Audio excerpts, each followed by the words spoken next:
So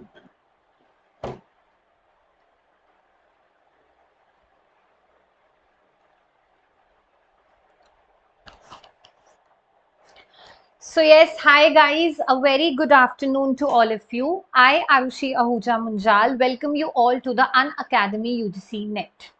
बच्चे Unacademy के ऊपर all India mock test series for NTA UGC NET 2023 जो है वो 7 मई से ही स्टार्ट हो गई थी। ये जो आपकी सीरीज है वो आपकी 28 मई तक चलेगी continuously on every Sunday at night that is 9 PM। So it is very important कि कोई भी बच्चा अगर नेट की तैयारी कर रहा है किसी भी सब्जेक्ट में तो वो इस तरह की मॉक टेस्ट सीरीज को ज़रूर अटेंड करें। For that definitely you have to get the subscription. देखिए इसके अलावा क्या चीज़ है कि आप लोग बहुत सारी स्कॉलरशिप्स भी जो हैं वो ग्रैब कर सकते हैं अगर आप इन मॉक टेस्ट सीरीज को अटेंड करेंगे। उसके अलावा जो टॉप रैंकर्स होंगे उनको हर टेस्ट के अंदर हेडफोन्स भी जीतने का मौका मिलेगा। एंड जो भी बच्चे सारे इन टेस्ट को लाइव अटेंड करेंगे तो definitely they stand chance to win exciting rewards. तो हाँ जी, रिवॉर्ड्स देखिए क्या क्या हैं। जो ओवरऑल टॉप रैंकर 1 होंगे, 2 होंगे या 3 होंगे उनको अलग अलग तरह के जो है वो रिवॉर्ड्स दिए जाएंगे। लाइक रैंक 1 के लिए रखा गया है लैपटॉप, रैंक 2 के लिए रखा गया है smartphone and the person who will secure the rank 3 उनके लिए रखा है टैबलेट। सो बेसिकली रिवॉर्ड्स के बिसाइड, जैसे मैं अपनी हर वीडियो में जब भी मैं आपको इस ऑफर के बारे में बताती हूँ मैं ये कहती हूँ कि रिवॉर्ड से ज्यादा इंपॉर्टेंट है आपके लिए सबसे बड़ा रिवॉर्ड दैट इज आपका नेट क्रैक करना। ठीक है, तो नेट क्रैक करने के लिए सबसे सबसे मोस्ट इंपॉर्टेंट चीज ये है कि आप लोग जितने क्वेश्चंस को अपने हाथ से निकालेंगे उतना आपके लिए बेनिफिशियल होगा। क्योंकि बच्चे क्वेश्चंस करने से आपकी अंडरस्टैंडिंग ऑफ द कॉन्सेप्ट और ज्यादा स्ट्रांग होता है, आपके लिए कल को पेपर अटेम्प्ट करना बहुत ज्यादा इजी हो जाएगा। साथ ही में आपको कुछ नए क्वेश्चंस पता लगते हैं, नए टॉपिक्स को फिर आप पढ़ते हैं, आपको थोड़ा पेपर पैटर्न के बारे में जो है वो क्लैरिटी होती है। So it is really really important कि आप लोग मॉक टेस्ट सीरीज को अटेंड करें। Again, I'm repeating that for any kind of subject for NTA UGC NET 2023 mock test series जो है वो हर संडे को रात को लाइव चलती है। तो बच्चे आप लोग इसको अटेंड करें और इस चीज का बेनिफिट उठाइए। But for that you have to definitely enrol to the Unacademy app. आपको अनअकैडमी का जो है सब्सक्रिप्शन लेना पड़ेगा। उस सब्सक्रिप्शन के लिए क्या होगा, आप लोग मेरा जो है अगर आप अपना अनअकैडमी का कोई पैकेज लेते हैं and if you want to subscribe तो आपको फ्लैट 10% जो है वो भी ऑफ मिलेगा अगर आप लोग मेरा कोड यूज करेंगे दैट इज अहूजा 10। तो कोड यूज कीजिए, सब्सक्राइब कीजिए, अभी अपने आप को इनरोल करवाइए अनअकैडमी पे और मॉक टेस्ट एंड बहुत सारी वीडियोस, लेक्चर्स, एक्सपर्ट एजुकेटर्स से डाउट सेशंस क्लियर करने का फायदा उठाइए। ठीक है जी। अब देखिए नेक्स्ट आपके पास में क्या आता है, परफॉर्मेंस अप्रेजल का हमारा टॉपिक चल रहा था। तो मैं आपको पहले थोड़ी सी एक छोटी सी ये बात क्लियर कर दूं कि ये जो परफॉर्मेंस अप्रेजल का टॉपिक है उसको हमने काफी हद तक कंप्लीट कर लिया था। ठीक है, लेकिन सिर्फ इसके 2 पॉइंट्स ही पड़े थे हमारे पास में। दैट इज, एक तो हमारे डिसएडवांटेजेस, डेफिनेटली एडवांटेजेस तक मैं आज आपको मॉर्निंग में ही ये टॉपिक करवा के हटी हूँ। एंड सेकेंडली था आपका प्रोसेस। ये दोनों चीजें हमारी पेंडिंग थी। तो चलिए अब हम लोग शुरू करते हैं, दैट इज परफॉर्मेंस अप्रेजल के डिसएडवांटेजेस। Just a minute. हाँ जी, तो परफॉर्मेंस अप्रेजल के क्या डिसएडवांटेजेस हैं। सबसे पहला जो आपका डिसएडवांटेज आता है दैट ये कंज्यूमिंग प्रोसेस है, टाइम कंज्यूमिंग प्रोसेस है। कैसे, चलो देखते हैं। सबसे पहली बात, परफॉर्मेंस अप्रेजल एक टाइम कंज्यूमिंग प्रोसेस है क्योंकि इसके अंदर हम लोगों को क्या चाहिए, we need resources, we need time and obviously इससे कंपनी को कॉस्ट भी पड़ता है, पैसे भी लगते हैं।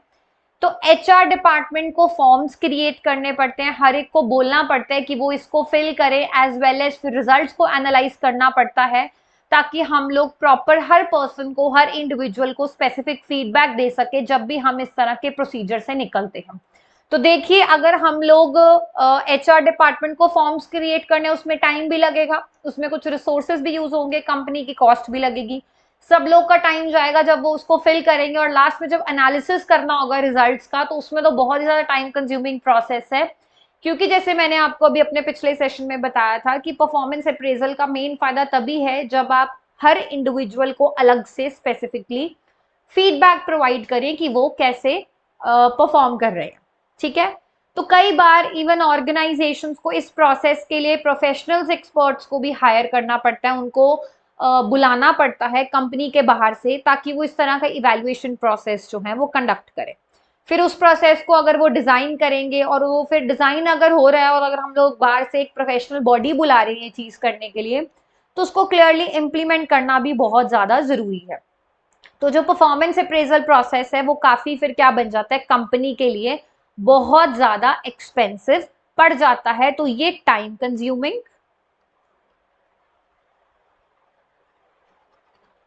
प्लस आपका कॉस्टली प्रोसेस है, ठीक है।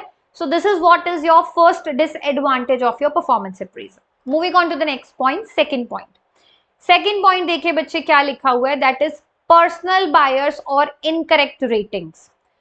अब देखिए हमें पता है कि हम लोगों ने अलग अलग तरह के मेथड्स यूज किए थे हमारी परफॉर्मेंस अप्रेजल के लिए, जैसे कि हमने ग्राफिक रेटिंग स्केलिंग मेथड भी किया, ग्रेडिंग मेथड भी किया, रैंकिंग भी किया, 360 डिग्री परफॉर्मेंस अप्रेजल भी किया।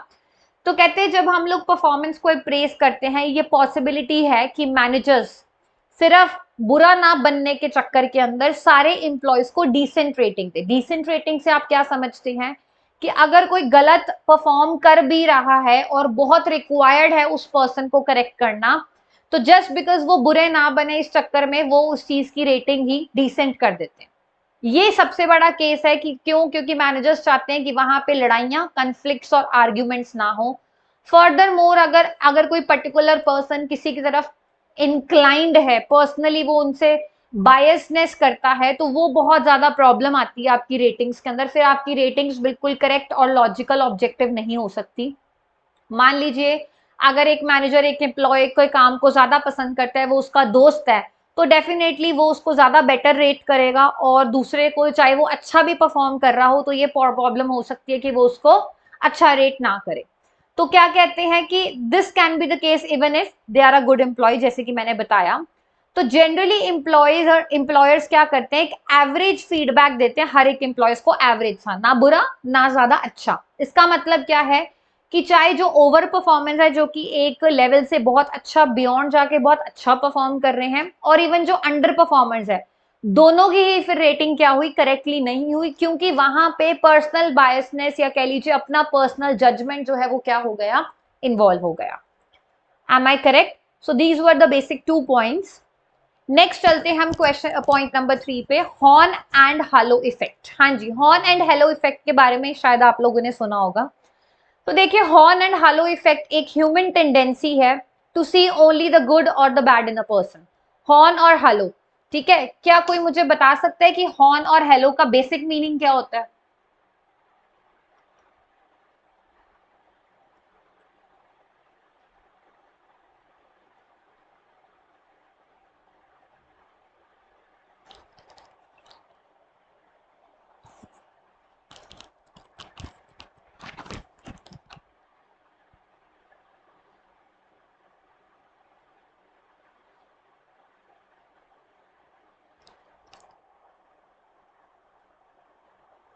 तो बच्चे जो हॉर्न इफेक्ट होता है वो ये होता है कि एक पर्सन के बारे में आपका नेगेटिव इंप्रेशन होना, ठीक है, जिसकी वजह से हम उसको लेस फेवरेबली ट्रीट करते हैं। और हालो इफेक्ट का मतलब क्या, किसी के बारे में एक अच्छी इमेज शुरू से ही फॉर्म कर लेना, तो उसी को कहते हैं ये ह्यूमन टेंडेंसी है, ये एक अपना बेसिक नेचर होता है कि हम लोग क्या करते हैं, कई बार किसी इंसान के अंदर हमें सिर्फ और सिर्फ अच्छाइयां ही दिखती हैं और किसी इंसान के अंदर हमें सिर्फ और सिर्फ बुराइयां ही दिखती हैं। For example, an employer might just see that the employee is never on time and will rate the employee low on all the brackets. मान लीजिए एक पर्सन है, एक एम्प्लॉय है कंपनी के अंदर, जो कि कई बार टाइम पे नहीं पहुंच पाता, या कह लो कि वो पंक्चुअल नहीं है। पंक्चुअलिटी उसका एक ड्रॉबैक है, लेकिन वो बाकी सारे एरियाज में, एरानाज में काफी परफेक्ट है, अच्छा काम करता है। तो एम्प्लॉयर ने ना अपने दिमाग में एक इमेज सेट कर ली कि ये तो है ही गलत, इसको तो पता ही नहीं है कुछ, तो इसकी वजह से उसने हमेशा उसको क्या किया, लो रेटिंग दी सारे ब्रैकेट्स में, जस्ट बिकॉज वो टाइम पे नहीं था, चाहे वो बाकी एरियाज में बहुत अच्छा परफॉर्म कर रहा हो। However, he might not notice, और हो सकता है वो ये एम्प्लॉय ये ना नोट करे कि वही लेट आने वाला एम्प्लॉय कितने लंबे लंबे घंटे काम करता है रोज और अपना टाइम जो पे काम कंप्लीट करता है, तो मतलब बस एक बुराई पकड़ ली और उसको देख लिया और बाकी सब चीजों को क्या कर दिया, इग्नोर कर दिया। लाइकवाइज एक अच्छाई देख ली कि अगर मान लो इसका पुठा एग्जाम्पल ले, ओपोजिट ले, कि वो सिर्फ टाइम पे आ रहा है, वो अच्छी चीज देख ली, लेकिन वो कोई काम सही नहीं करता, हमेशा गलतियां करता है, कोई काम उसका टाइम पे नहीं होता, वो चीजों को इग्नोर कर दिया। तो अगर हम लोग एम्प्लॉय की जब परफॉर्मेंस अप्रेजल करते हैं तो हम एक एम्प्लॉय की ओवरऑल बात करते हैं, तो इससे क्या हो रहा है, उसके एम्प्लॉय की ओवरऑल रेटिंग के ऊपर काफी ज्यादा क्या पड़ेगा, इम्पैक्ट पड़ेगा। So that is your horn and halo effect. Next आपका आता है spill over effect. Spill over effect क्या होता है बच्चे, ये ऐसा ह्यूमन बिहेवियर है, this refers to human behaviour. इसका मतलब है कि जब आप एक एम्प्लॉय को जज कर रहे हो उसकी परफॉर्मेंस अप्रेजल के लिए, तो ये पॉसिबल है कि सिंपली मैनेजर एक एम्प्लॉय को हाई बोल दे क्योंकि उसने पास्ट में अच्छा काम किया था, करंटली वो बुरा काम कर रहा है, बिलो द स्टैंडर्ड सेट काम कर रहा है, उससे उससे कोई मतलब नहीं है। स्पिल ओवर जैसे हैंगओवर नहीं होता कि पिछला उसका देख लिया, पीछे उसने अच्छा काम किया था इसलिए क्या बोल दिया, ये रिमार्क दे दिया कि वो एक अच्छा काम करता है, चाहे करंट उसकी परफॉर्मेंस क्या है, बिल्कुल गलत है या लो द स्टैंडर्ड है। तो उन्होंने एम्प्लॉय को रैंक किया by taking into account the overall overview that they have of the employee. तो इसका मतलब क्या है कि अगर मान लो पिछला गलत काम किया है तो उसके बेसिस पे कर दिया, जरूरी नहीं है कि पिछला काम अच्छा था, हो सकता है पिछला काम उसने ठीक नहीं किया, तो चाहे अब वो ठीक कर रहा है फिर भी उसकी रेटिंग उस बेसिस के ऊपर करना, तो ये भी क्या है, एक बहुत बड़ा डिसएडवांटेज है, बिकॉज ओवरऑल ओवरव्यू को देख के एक एम्प्लॉय की रेटिंग नहीं की गई। किस बेसिस पे एम्प्लॉय की रेटिंग की गई, कि पास्ट में उसकी परफॉर्मेंस कैसी थी, अच्छी थी तो अब भी अच्छी मान ली, चाहे अब अच्छी ना हो, बुरी थी तो चाहे अब अच्छी हो तो तब भी उस चीज को कंसिडर ना करना। Next is attitude of evaluator. Evaluator का क्या एटीट्यूड होता है, कहते हैं ऑब्वियसली जो पर्सन एक एम्प्लॉय का, जो एम्प्लॉयर जो इवैल्यूएट कर रहा है, हम कहते हैं ना कि पेपर सेटर जो होते हैं, पता नहीं वो किस बेसिस पे पेपर सेट करते हैं, उनका क्या माइंडसेट होता है। कई बार बच्चे बात करते हैं कि पता नहीं टीचर का मूड कैसा होगा, कैसे वो पेपर चेक करेंगे, अच्छा मूड होगा तो शायद अच्छे नंबर मिल जाएंगे, ऐसे नॉर्मल मजाक में ये चीजें बोली जाती हैं। तो ये डेफिनेटली बहुत डिपेंड करता है कि मैनेजर जो चीज आपको, जो भी मैनेजर आपकी परफॉर्मेंस को इवैल्यूएट कर रहा है उसका माइंडसेट क्या है, उसका मूड क्या है मैनेजर का, ये सबसे बड़ा एक कॉज ऑफ कंसर्न है माना जाता है। अगर मैनेजर को हाई एक्सपेक्टेशंस है, ठीक है, तो डेफिनेट सी बात है वो अपने एम्प्लॉयज को लो मार्क देंगे अगर वो एक्सपेक्टेशंस पूरी नहीं, क्योंकि उसका एटीट्यूड वो है, उसका मूड वो है, वो ऐसा सोचता है, thereby making the team look lower than others on average। ठीक है, बाकियों के कंपैरेटिवली एवरेज से भी उसको कम रेटिंग दे देना। ठीक है, also this makes the process of evaluation and improving the performance. तो इसकी वजह से जब इस तरह का एटीट्यूड होता है इवेल्युएटर का, तो ऑर्गेनाइजेशन के अंदर किसी भी टास्क को अचीव करना भी डिफिकल्ट हो जाता है और इस तरीके से लोगों की परफॉर्मेंसेस को इंप्रूव कराना भी क्या हो जाता है, काफी डिफिकल्ट हो जाता है। So this is what is known as your attitude of the evaluator. ठीक है, तो ये थे आपके कुछ basic 5 points regarding the disadvantages of performance appraisal. आप सबको समझ में आ गया?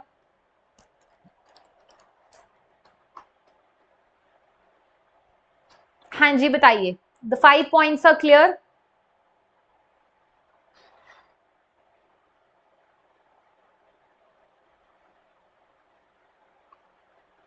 क्या पढ़ा हमने, क्या क्या 5 पॉइंट्स पढ़े हमने, लेट्स हैव अ लुक। सबसे पहले हमने पढ़ा कि ये क्या है, एक टाइम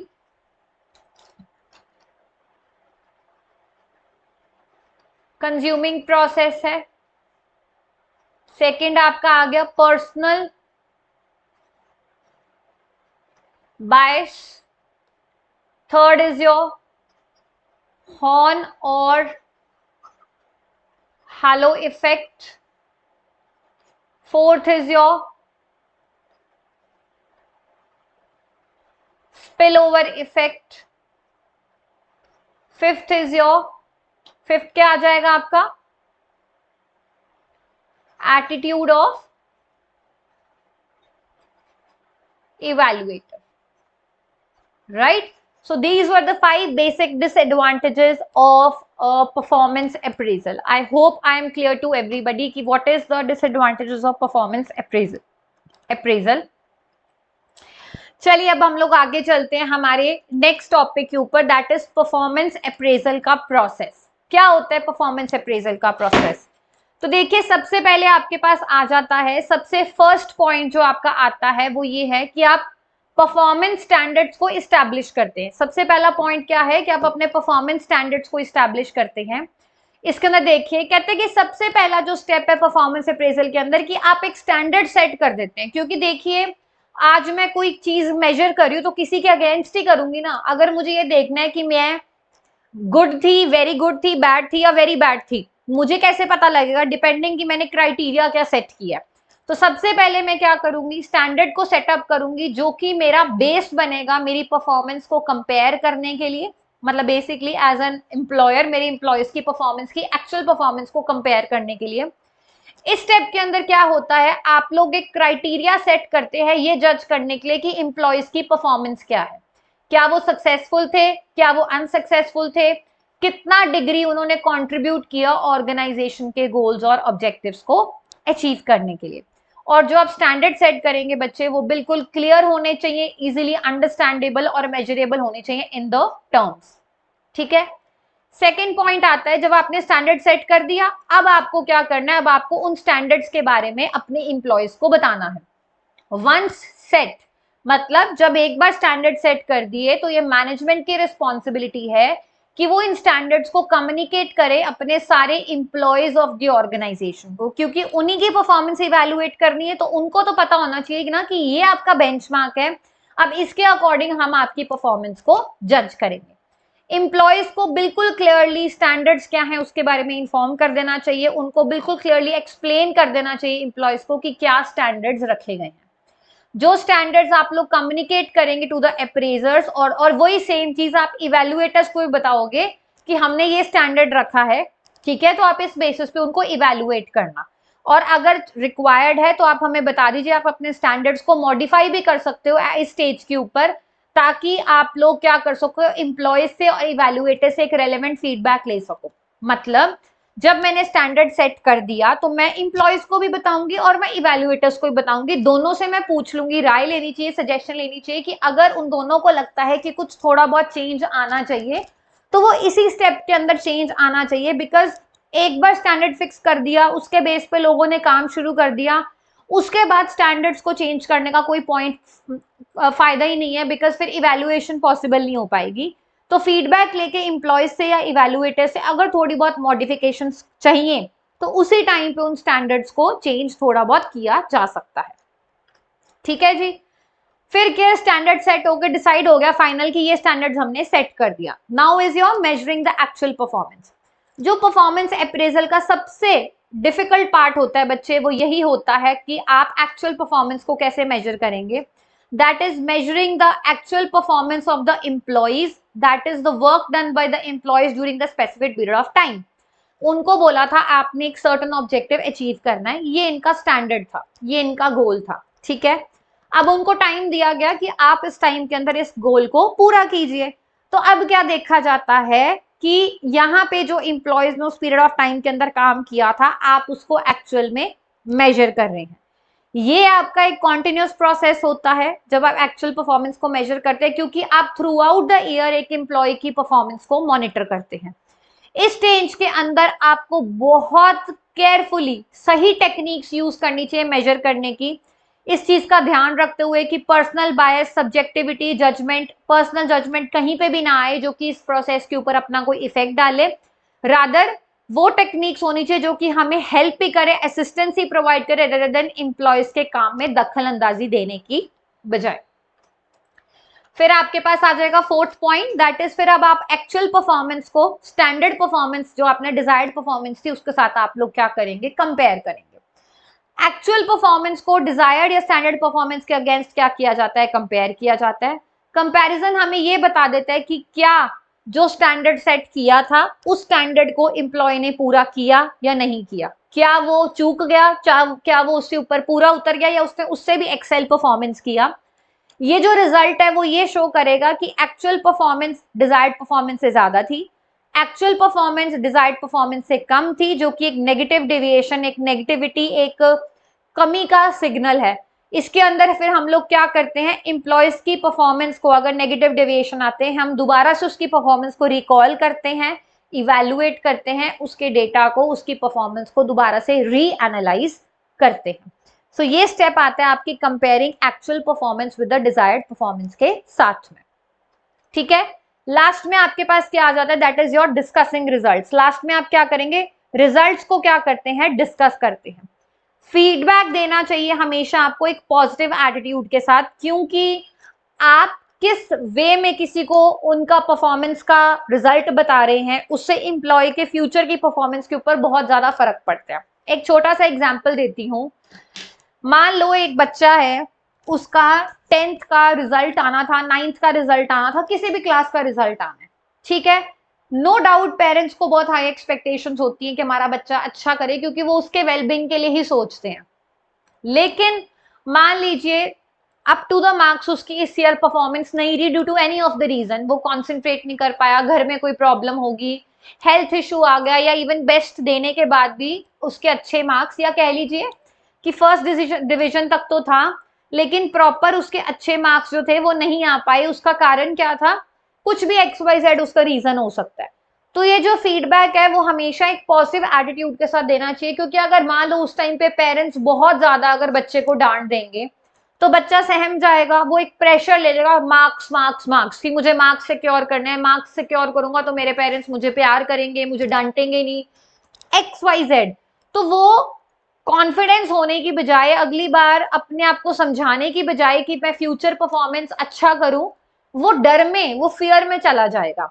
तो जो फीडबैक आया, तो मैं आपको समझाना चाह रही हूँ कि फीडबैक एक पॉजिटिव एटीट्यूड के साथ हमेशा देना चाहिए, क्योंकि उससे एम्प्लॉयज की फ्यूचर परफॉर्मेंस के ऊपर काफी इफेक्ट आता है। आगे क्या है, जो परफॉर्मेंस अप्रेजल फीडबैक है बाय मैनेजर्स, वो इस तरह से होना चाहिए ताकि एम्प्लॉयज के लिए वो हेल्पफुल हो, कि वो अपनी मिस्टेक्स को करेक्ट कर सके और उनको मोटिवेट करें कि आप आगे जाके और बेटर परफॉर्म कीजिएगा, ना कि इस तरह से फीडबैक दें कि वो और ज्यादा डिमोटिवेट हो जाए। परफॉर्मेंस फीडबैक टास्क को बहुत केयरफुली हैंडल करना चाहिए, क्योंकि अगर इस चीज को प्रॉपर्ली हैंडल नहीं किया गया तो लोगों का इमोशनल आउटबर्स्ट हो सकता है, जो कि एक नेगेटिव इम्पैक्ट है उनकी पर्सनल ग्रोथ और डेवलपमेंट के लिए, प्लस ऑर्गेनाइजेशन की पर्सनल ग्रोथ और डेवलपमेंट के लिए भी साथ में। ठीक है, ठीक है। तो ये था आपका प्रोसेस, एक 5 स्टेप्स का प्रोसेस था, सिंपल सा, कि पहले आप स्टैंडर्ड सेट करते हैं, फिर आप उन स्टैंडर्ड्स को अपने इंप्लॉयज को और इवैल्यूएटर्स को कम्युनिकेट कर देते हैं। फिर जब स्टैंडर्ड सेट हो गए तो आपने एक्चुअल परफॉर्मेंस को मेजर किया, फिर एक्चुअल परफॉर्मेंस को मेजर करने के साथ में आपने उसको कंपेयर किया कि क्या डिजायर्ड परफॉर्मेंस है, और लास्ट में आपने रिजल्ट्स जो थे अपने एम्प्लॉयज के साथ में क्या किए, डिस्कस किए, उनको बताया उन्होंने अच्छा परफॉर्म किया, ठीक ठीक किया, तो वो कैसे और बेटर वे में कल को फ्यूचर में परफॉर्म कर सकते हैं। छोटा सा एक और टॉपिक है, 5 ways to give negative feedback to employees। कौन से वो 5 तरीके हैं जिससे आप अपने एम्प्लॉयज को अगर नेगेटिव फीडबैक भी देना है तो उसका भी एक तरीका होता है। ठीक है, तो कहते हैं feedback at work is important for an individual's development. बिल्कुल बिल्कुल सही बात है, एक इंडिविजुअल की डेवलपमेंट के लिए भी फीडबैक देना काम वाली जगह पे बहुत ज्यादा जरूरी है।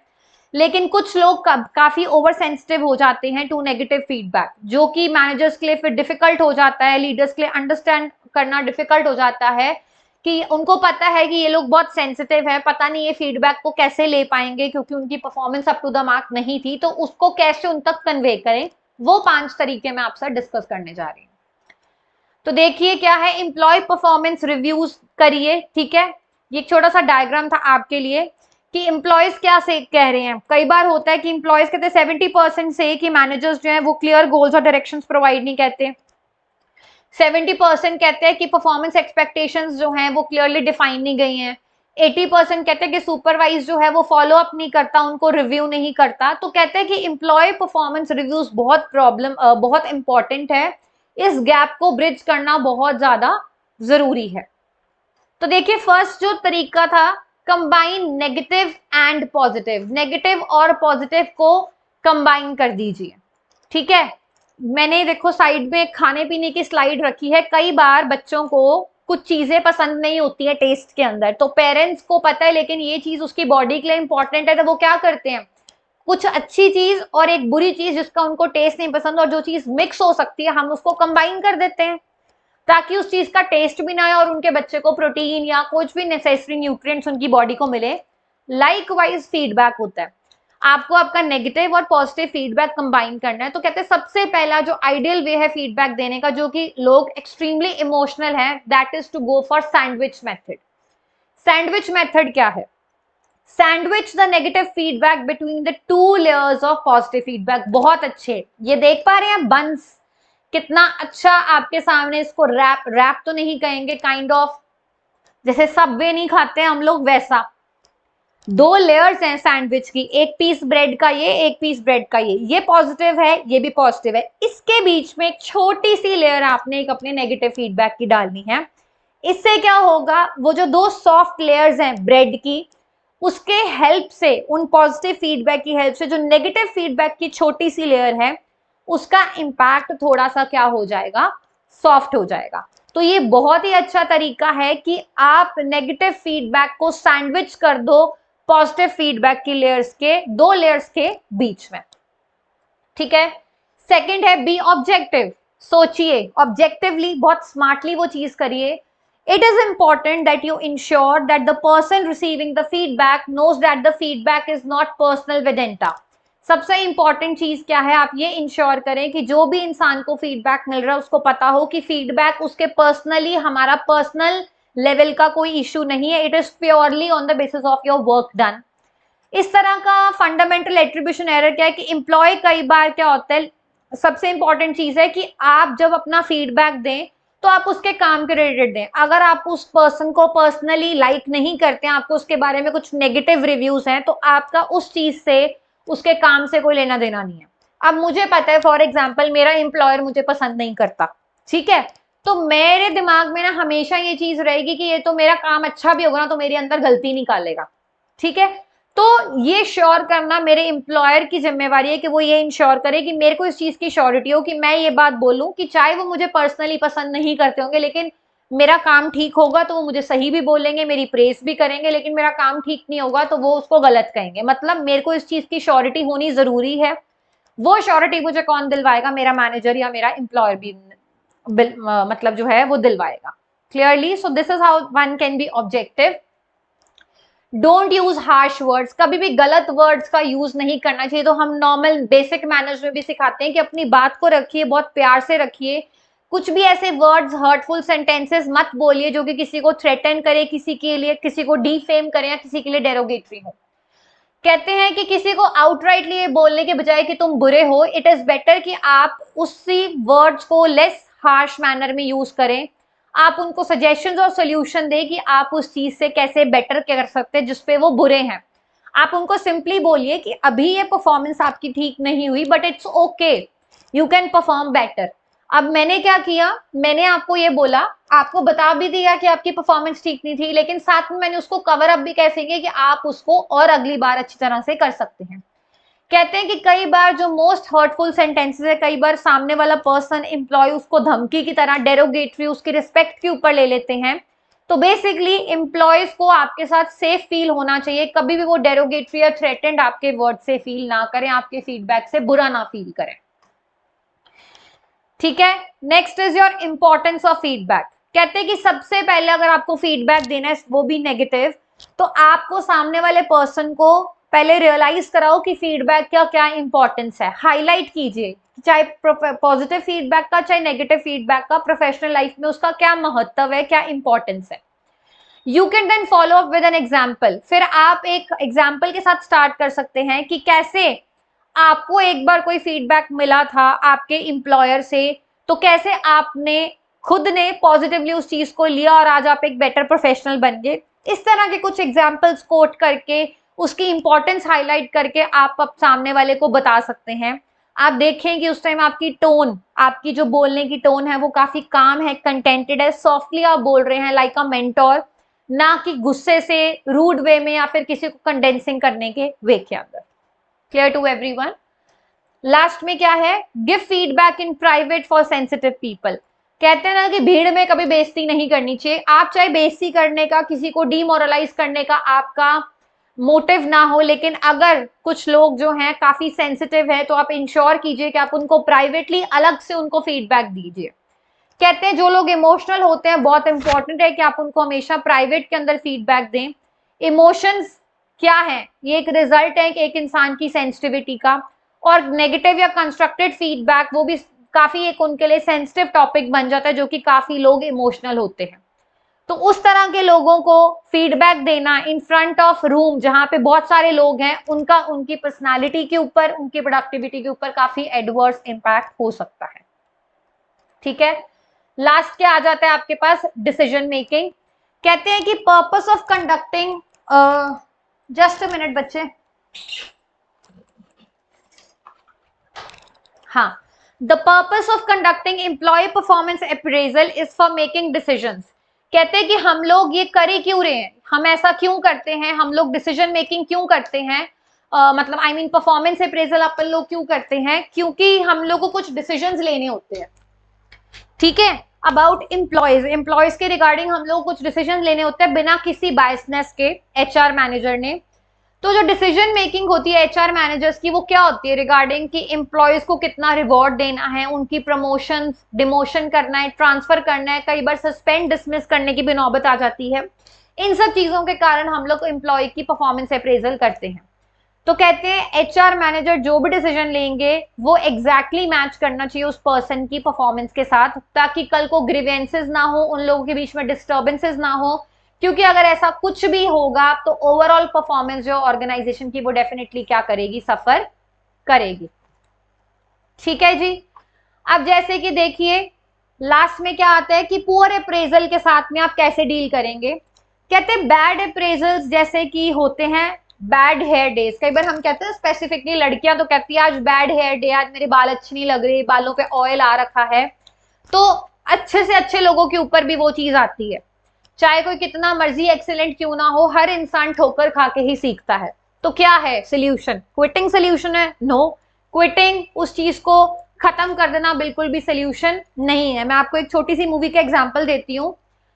3 इडियट्स के अंदर एक पर्सन था, मुझे जॉय जॉय यस आपको याद होगा, वो एक कुछ हेलीकॉप्टर सा उसने बनाया, हेलीकॉप्टर नहीं था मतलब हाँ समथिंग काइंड ऑफ एक फ्लाइंग सी मशीन थी। उसको वो बार बार मतलब एक अपना प्रोजेक्ट कंप्लीट करने की कोशिश कर रहा। याद है वो अपने डीन को दिखाता था, उसके डीन उसको बोलता था कि मुझे बताओ तुम्हारा प्रोजेक्ट रेडी है कि नहीं। उसको मतलब नहीं था, वो अपना प्रोजेक्ट कंप्लीट कर रहा है, बेचारा मेहनत कर रहा है। डीन थोड़े से हार्श थे।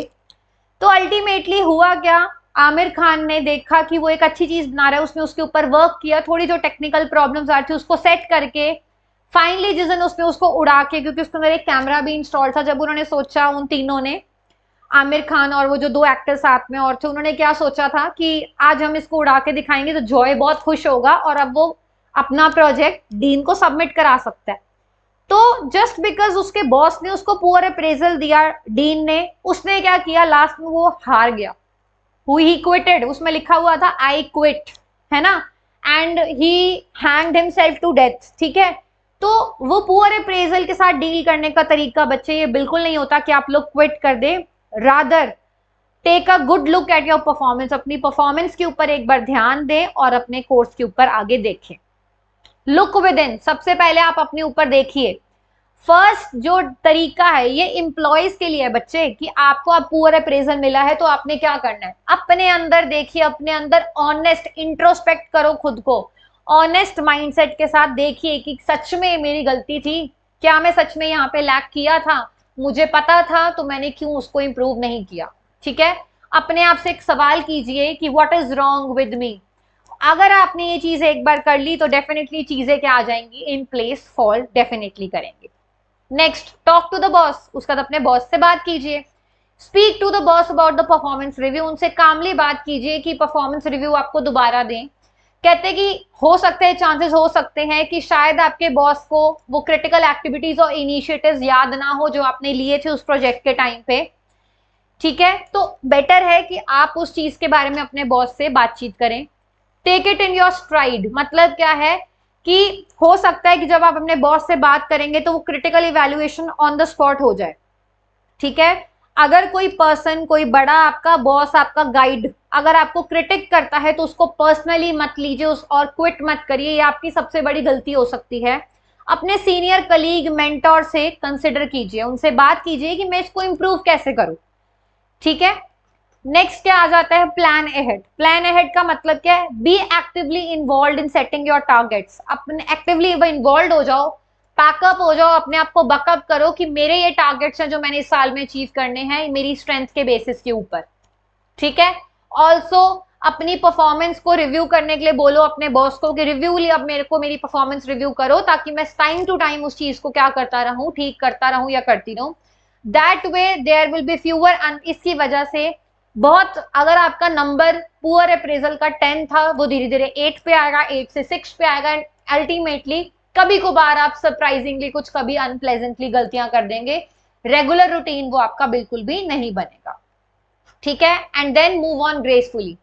Eight times reasons not connected with your performance affect the appraisal you deserve. कई बार कुछ रीजंस नहीं होते हैं आपकी परफॉर्मेंस के लिए जिसकी वजह से आपका अप्रेजल आपको मिलता है, आपके पास कोई वैलिड रीजन नहीं होता है कि आपने वो क्यों किया था, तो जब आपसे पूछा जाता है तो आपके अप्रेजल के ऊपर डेफिनेटली इफेक्ट आता है। तो कहते हैं कि आप वो इश्यू अपने बॉस के साथ लेकर आ सकते हैं, लेकिन अगर उसमें से कुछ नहीं निकलता तो छोड़ दीजिए पिछली बातों को, it's time to move on.